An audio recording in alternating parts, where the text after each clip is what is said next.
근데 합성 생물학의 목표가 뭐냐면 크게 두 가지예요. 예. 하나는 생명체를 효율적인 단백질 공장으로 사용하겠다는 것이고, 어. 또 다른 하나는 생명이란 무엇인가 음. 라는 근본적인 물음에 다가가기 위한 거죠.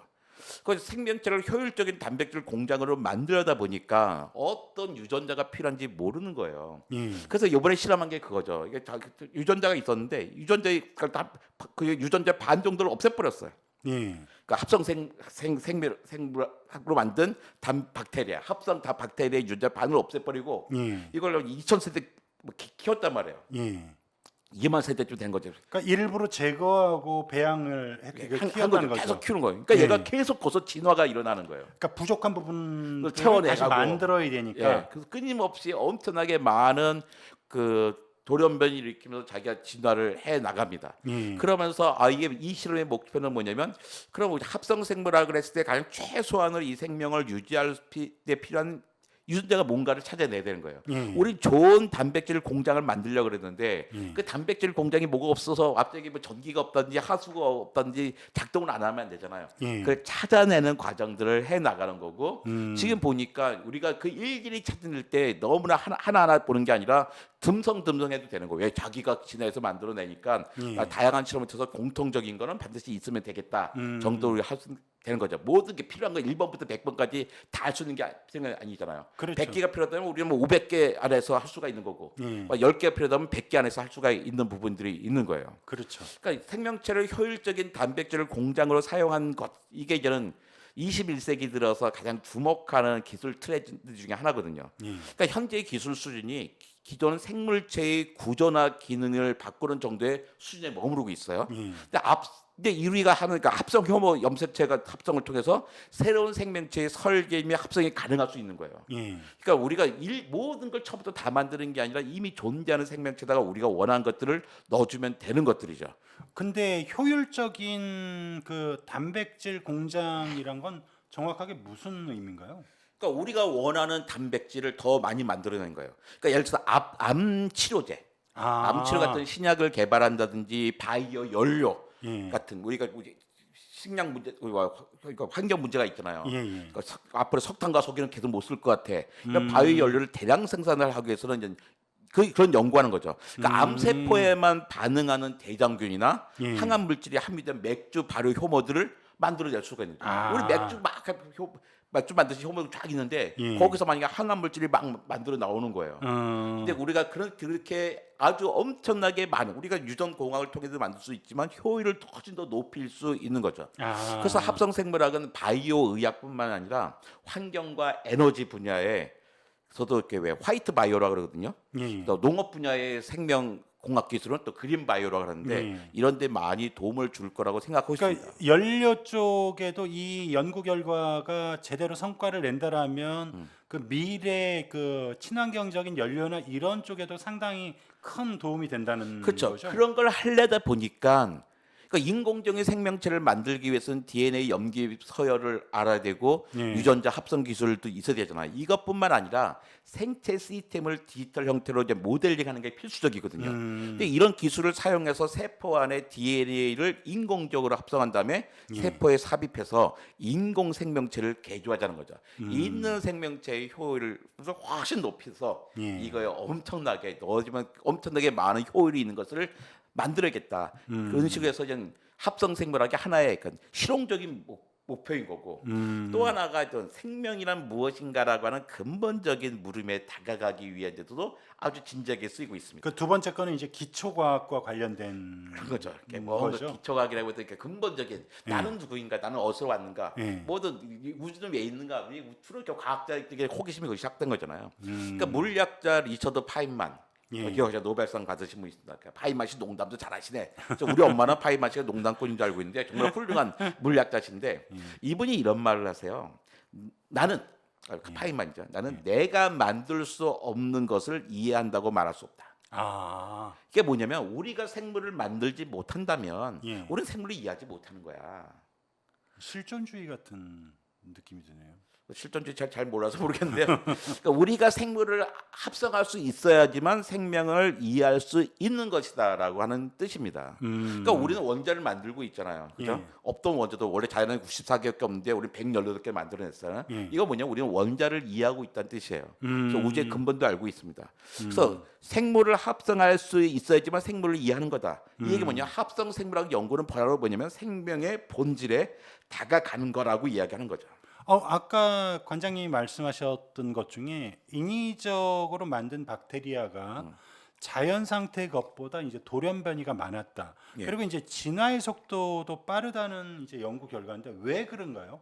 그러니까 왜 그렇다고 말할 건 잘 몰라요. 뭐 짐작을 예. 할 수 있겠지만, 그러니까 실험을 조금만 이제 정리해 보면 예. 연구팀이 박테리아를 300일 동안 배양했습니다. 예. 그건 2000세대인 거예요. 박테리아 20분에 한 마디씩 늘어나니까 사람으로 치면 예. 약 4만 년 동안 진화한 것과 같아요. 그러니까 4만 년 동안 진화한 거를 300일 동안 박테리아를 배양한 게 인간의 시간으로 한 4만 년 동안 진화한 거와 같은 효과라는 거죠. 그런 거죠. 우리가 이제 농사를 지은 게 500세대밖에 안 되는데 예. 그러니까 2000세대 정도로 생각하는 거예요. 어. 그러니까 우리 신석기 시대가 시작되니까 500세대예요. 긴 것 같지만. 음. 근데 2000세대니까 옛날 구석기 시대에서부터 지금까지 온 거죠. 그 엄청나게 긴 시간을 압축적으로 보면서 생명의 근본을 보고 있는 거예요. 예.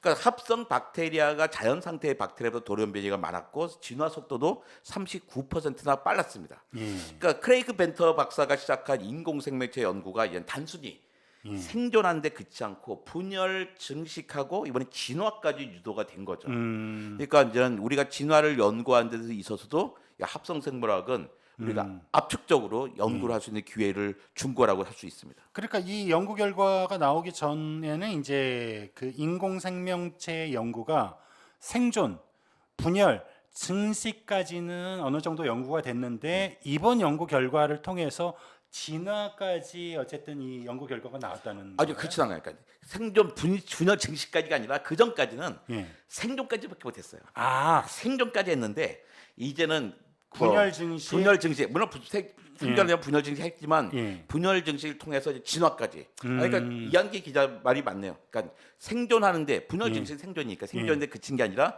진화까지 유도했던 데 이제 의미가 있는 거죠. 그러니까 이제 레벨이 다른 연구 결과가 나온 거죠. 그렇죠.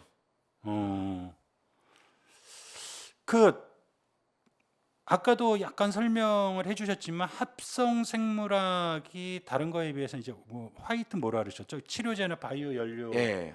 쪽의 유용 물질을 굉장히 좀 좀 싼 비용으로 할 수 있다는 게 큰 장점인 거죠. 화이트 바이오, 그린 바이오의 이제 새로운 길을 열 수 있는 거죠. 그래서 근데 이제는 앞으로 이제는 우리가 살아가는 데서 그냥 전혀 다른 차원의 예. 그러니까 그 생물학을 열게 될 거예요. 음. 지금까지는 이제 몇 개만 하고 있지만, 그러니까 이제 우리는 있는 걸 연구하는 건데 이제 창조의 단계까지 생명 창조의 단계까지 일어선 거죠. 당연히 이럴 때 보면 뭐 어떤 일이 생겨요. 종교인이나 또 이런 분들이 야 우리가 너무나 인간들이 무슨 프로메테우스처럼 뭔가 또 더 나가는 거 아니야 이런 고민들을 하게 되겠죠. 근데 항상 이런 연구 결과에 이제 그 뒤따라오는 게 이제 윤리적인 측면에 관한 그 좀 뭐 문제 제기랄지 고민이랄지 이런 게 같이 이제 좀 딸려오는데 이 연구 결과에서는 그런 좀 논란이나 뭐 걱정이나 우려는 없나요? 아닙니다. 당연히 과학자들은 이런 문제에서 윤리적인 문제에 관심이 되게 많거든요. 예. 그래가지고 합성 생물학에 대한 아주 부정적인 시선을 가지고 있는 과학자들도 꽤 있고요. 예. 또 나름대로 안정성에서 불안한 요소들도 있어요. 왜 처음 시작이기 때문이에요. 새롭게 만들어내는 합성 생물이 혹시 기존의 자연적인 생태계를 도태시키지 않을까? 예. 또 전혀 생각하지 못한 현상이 자연 생태계에서 일어나지 않을까? 그렇죠. 이런 걱정을 충분히 해야 되고 반드시 해야 되는 일이죠. 그렇죠. 그 가능성이 아무리 적다 하더라도 영일 리는 없잖아요. 예. 예? 저기 지금 오염수가 뭐 여러 가지 영일 리는 없대요. 이렇게 그렇죠. 뭐 과학적 어떻게 하는데 그걸 과학적으로 믿지도 않지만 예. 어쨌든 그런 부분에서 당연히 우려를 해야 되는 거죠. 그래 따지고 보면요, 유전자 조작을 하거나 복제하는 기술이 처음에 등장했을 때 정말 걱정 많이 했죠. 예. 심지어 그뿐만 아니라 그 시험관 아기, 예. 시험관 아기가 등장했을 때 얼마나 많은 반발이 있었습니까? 이 신에게 그렇죠. 도전한 일이다. 혹시 시험관 아기가 이상한 뭐 괴물 같은 게 되지 않을까 하지만 그렇지 않잖아요. 우리 왜 갑자기 그 많은 쌍둥이들이 왜 생겼을까요?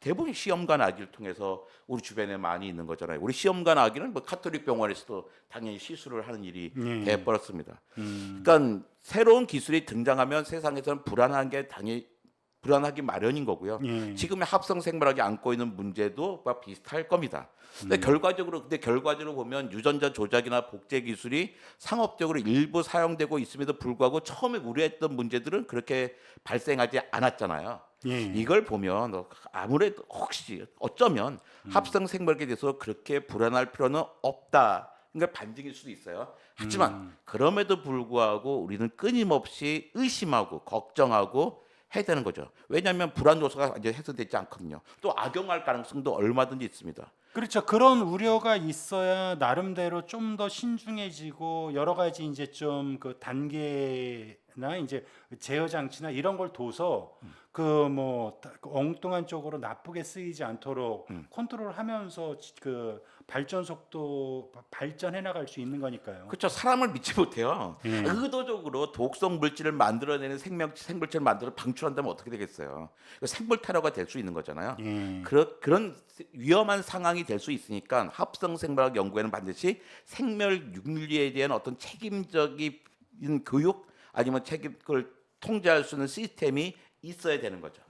가지고 뭐 그런 것들이 많이 있습니다. 이미 많이 있는데 이렇게 사기업에서 막 일어났잖아요. 예. 그러니까 뭐 정부의 도움을 받는 큰 연구소가 아니라 사기업에서 이런 게 됐다는 얘기는 사실 그렇게 어려운 일이 아니다라는 거고, 그렇다면 이게 자랄 때부터 윤리 교육도 뿐만 아니라 예. 뭐 어떤 사회적인 통제 수단도 반드시 필요하다는 걸 이야기하는 거죠.